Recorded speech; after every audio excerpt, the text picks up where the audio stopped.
Hi! We're talking about The Artist's Way, Week 7. Recovering a sense of connection. I really like this chapter because it helps kind of encourage me to get more present. That's definitely my biggest thing ever, always, and forever. Because I like to live in my head and I like to overthink and I like to try to plan everything out.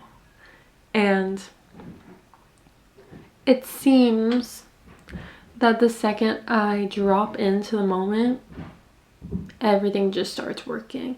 I get new ideas, my acting gets better, my singing gets better, my relationships get better, so easier said than done though. So, where do we start with this week? Listening. I like how they talk about, or she talks about, how if we're trying to think something up, we're straining to reach for something just beyond our grasp. And when we get something down, there's no strain. We're not doing.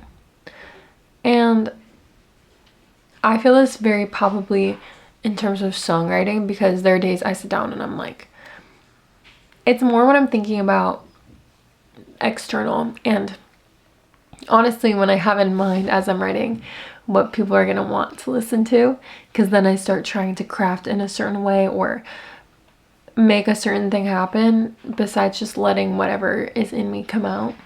And when I let that happen, something really like new and creative happens often. So that's, for me, the way to find the more exciting stuff.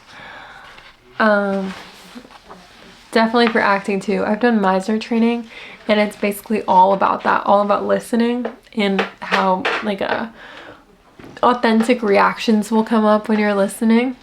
So I'm in a very active household right now, so excuse any other sound. But then we move on to perfectionism. And again, I think we all suffer from this, but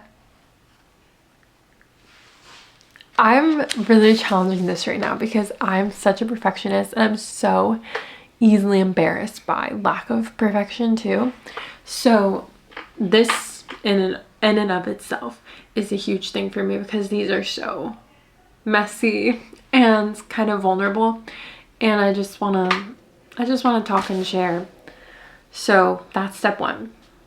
Also right now, I've been posting on social media, which again, in and of itself, you have to not be a perfectionist. You have to be willing to be embarrassing. And my biggest one is I really wanted to have music videos for my songs and I cannot afford it right now. And I don't even know how to go about doing that right now. But I just did it myself. Like I used, not even this camera, I used my phone camera for one and I used a little camcorder for another. And they're turning out really cute and I love them. And I had to be a little bit creative to make it work, but they're pretty simple, but they're cute and they reflect the nature of the song, and I'm really excited about them. And that never would have happened if I was worried about being perfect, because they do not look perfect, but they're me and they're true to the songs. So I think they'll add to it. And I'm really excited about that and getting over that hump with perfectionism. But I like how they talk about perfectionism as a loop, because it really there's never like a finishing point.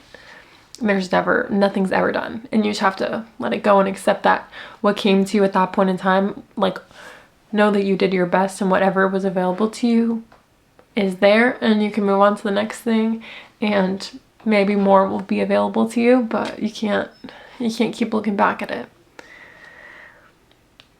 Risk was also a good one for me.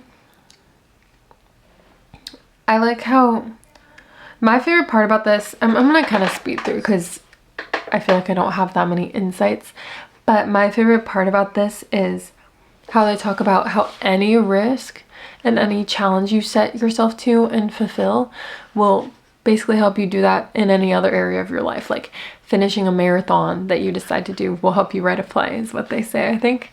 And I found this to be so true. Like, just doing the hard thing or proving to yourself you can do the hard thing energetically, like, reaffirms that that's the case and opens everything up to you so that you can do more hard things. And I think it's more of a sign to me when I have that desire to do something like that, even if it's something where everyone be like, why are you doing that?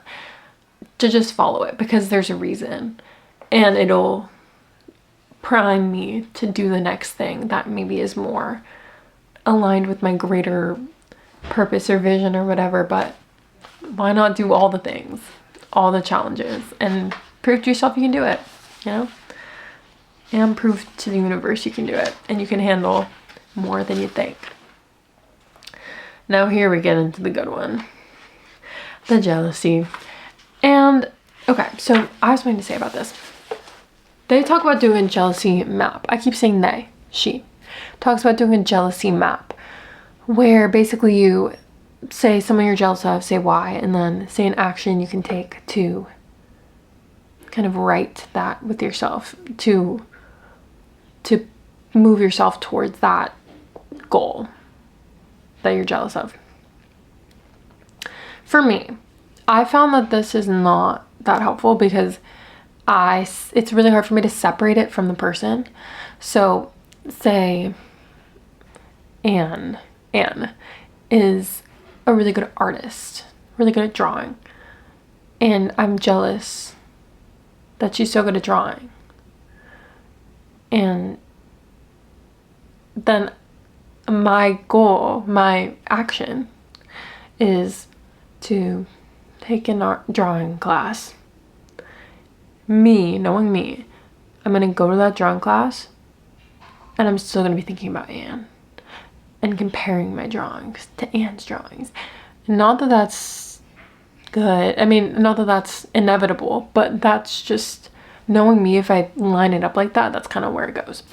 So the approach I've taken recently is to, if I feel that coming up, appreciate that thing about that person. Take note of maybe what I want, like, or frame it as something I admire. So, okay, well, sometimes I get jealous of my boyfriend, honestly, which is, I feel so guilty about because we're supposed to be like, you know, on each other's teams. I mean, we are, but he's such a good actor. He's the best actor. He's the best. And I watch him and I'm like, I want to have like, well,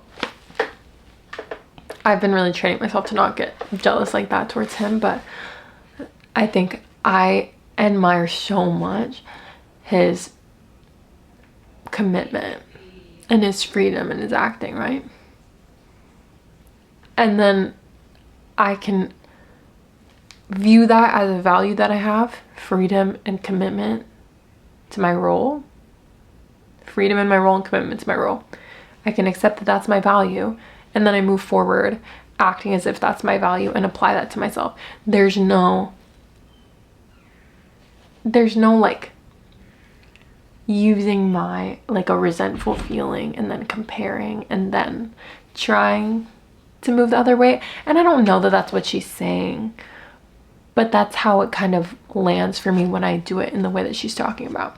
But for me, if I lead with appreciation of what they're doing and admiration, and I accept that the universe is abundant and that him being like that does not make me any less of that, then it just becomes such a more fruitful process, a more positive process. And that's changed so much for me, thinking like that. So that's been super valuable. I mean, it's still, I say that like I didn't take it from the book. I took it from the book and I kind of made it work for me, but it's been super valuable. And yeah, all the activities were really fun, but nothing I really want to talk anymore about. But if you take anything from this, the jealousy thing, lead with appreciation, lead with gratitude always.